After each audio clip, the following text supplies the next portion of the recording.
uyu mugabo we yacanzwe n'amasano maze bamujyana mu kigo cy'abarwayi bo mu mutwe Indera, aha ni mu gihugu cy'u Rwanda.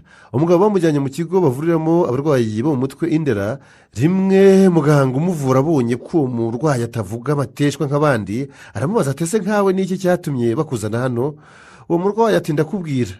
Aratangira ati nashatse umugore w'umusumbakazi, umugore usanzwe ufite umwana yabyaye ahandi, azana umwana w'umukobwa, bukeye data arongora uwo mukobwa. Ubwo umugore wanjye ababaye nyirabukwe wa data kandi ari we sebukwe, nanjye mbambaye sebukwe wa data, nawe ababaye umukwe wanjye. Wa mukobwa namushyingiye aba nyirabukwe wa nyina, na nyina ahinduka umukazana w'umukwe we. Yarakomeje ati haciye umwaka wa mukobwa abyara umwana w'umuhungu, uwo mwana aba murumuna wanjye, aba n'umwuzukuru wanjye. Nanjye nza kubyara umwana w'umuhungu, wa mukobwa data yarongoye aba mushiki we kandi ari nyirakuru.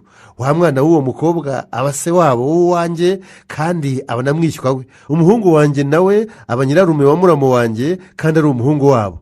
Yunzemo ati none rero ni sebukwe wa data, umuhungu wanjye ni muramu wa data kandi ari umwuzukuru we. Byongeye kandi uwo mwana arambyaye kuko ari musaza wa nyirabukwe n'umugore wanjye.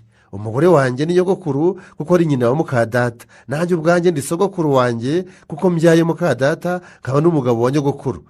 Uwo murwayi wo mu mutwe mu gusoza ati narabibatekerereje babonye ari nk'amayobera, banzana hano banyita nyine umurwayi wo mu mutwe.